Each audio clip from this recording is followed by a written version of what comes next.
Avant le train, le seul transport en commun, c'est la diligence. Le voyage, souvent long et inconfortable, est une véritable aventure, parfois périlleuse.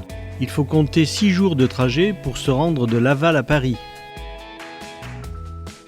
En 1833, une diligence qui transporte des fonds publics est attaquée à Entrammes. Les voleurs s'emparent du butin et dérobent la somme de 15 000 francs.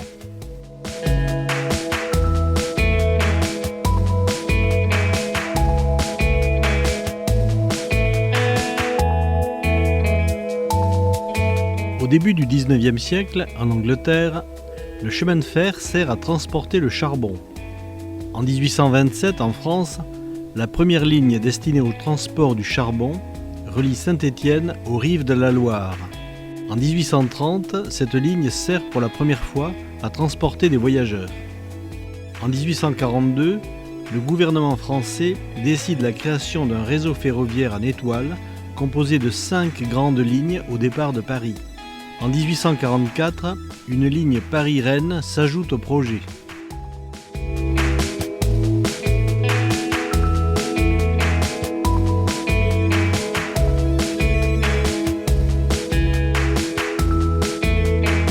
La naissance de la ligne de chemin de fer s'accompagne de la création de nouvelles infrastructures et bouleverse le paysage mayennais. Maisons de garde-barrières, ponts, viaducs et passerelles voient le jour. En 1854, la gare de Laval est construite sur la rive gauche de la Mayenne, en pleine campagne. Elle semble alors s'élever au milieu des champs. Avec ses 180 mètres de long, ses 27 mètres de hauteur et ses 9 arches, le viaduc de Laval est l'une des réalisations les plus spectaculaires de l'époque en Mayenne. Il est construit entre 1854 et 1856 avec des pierres provenant des carrières de Sacé. La ligne traverse la Mayenne d'est en ouest sur 89 km et elle dessert 10 communes. Le train entre dans le département à Voutray et quitte la Mayenne pour se diriger vers la Bretagne après Saint-Pierre-la-Cour. Voutray, Évron, Naux, Montsûr, la Chapelle-Antonaise, Louvernay, Laval, le Genêt, Port-Brillet et enfin Saint-Pierre-la-Cour. Les principaux sites industriels sont également reliés à la ligne principale. Les carrières de la Kabylie à Voutray, les fours à chaux de Louvernay, les mines d'or et d'antimoine de la Lucette au Genêt, la fonderie de Port-Brillet et les fours à chaux de Saint-Pierre-la-Cour. Le 15 juin 1855, la toute première locomotive entre en gare de Laval.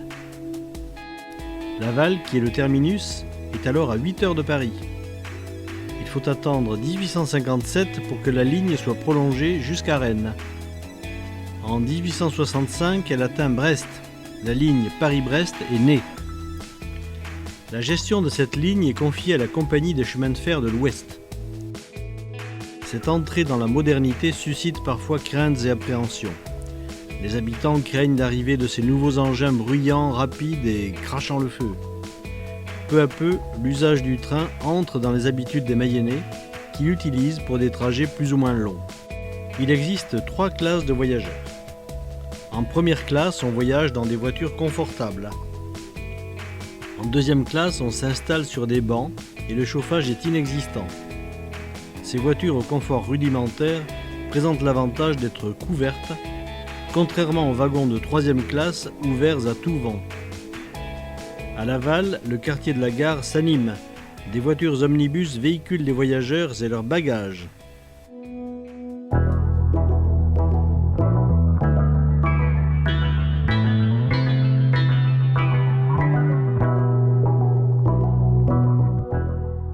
Durant le conflit, le chemin de fer assure le convoi des troupes, des équipements et du matériel. En 1914-1918, les soldats des 124e et 324e régiments d'infanterie de Laval prennent le train en gare de Laval pour être acheminés vers le front. Les blessés sont accueillis en gare de Laval pour être transférés dans les hôpitaux du département.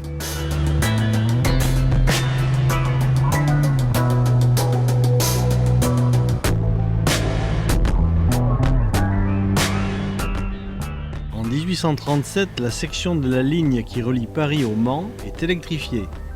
Laval est désormais à 3h41 de Paris. Le 1er janvier 1938, la Société nationale des chemins de fer français, SNCF, est créée. Les 5 grandes compagnies du réseau ferroviaire français fusionnent afin de créer un réseau unique.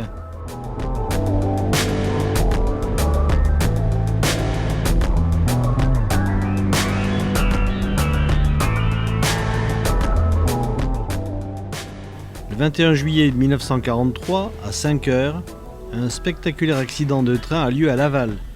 Une locomotive de la ligne Paris-Brest déraille et tombe en contrebas du pont de Bosse dans la rue de Solferino. Il ne s'agit pas d'un sabotage mais bien d'un accident. Le 6 juin 1944, les Alliés débarquent sur les plages de Normandie.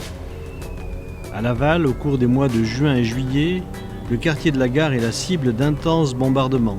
La gare, les lignes et les quais sont fortement endommagés.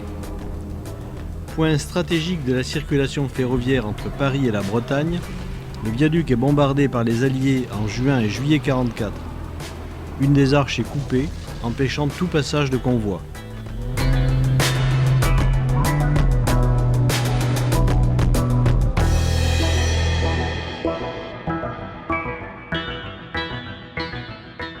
En 1944, les Américains réparent provisoirement le viaduc avec une arche en fer. Il sera reconstruit dès l'année 1945.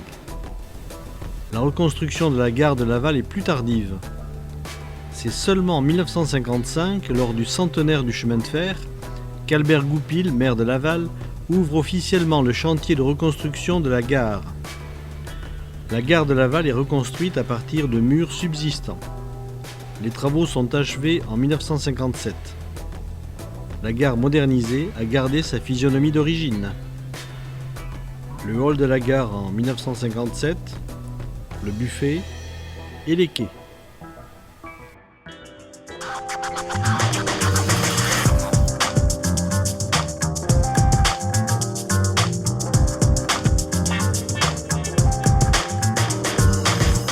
Les travaux d'électrification du tronçon Le Mans-Laval débutent en 1962. Le 26 septembre 1964, le premier train à traction électrique arrive en gare de Laval. Laval est désormais à 2h40 de Paris. En 1965, le tronçon Laval-Rennes est à son tour électrifié. Dès 1975, la SNCF met en circulation ses premières voitures Corail. Ces trains peuvent rouler à 160 km/h. En 1978, Laval est à 2h30 de Paris et à 40 minutes de Rennes.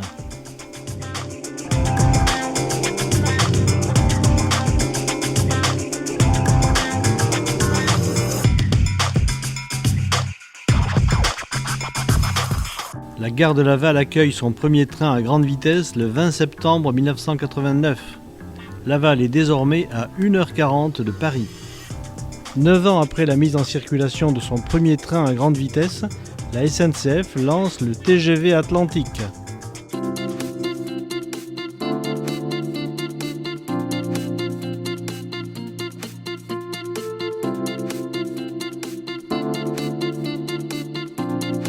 Déclarée d'utilité publique dès 2007, la LGV Bretagne-Pays de la Loire voit le jour après 5 années de travaux. L'ancienne ligne à grande vitesse Atlantique Paris-Le Mans, mise en service en 1989, est désormais prolongée jusqu'à Rennes.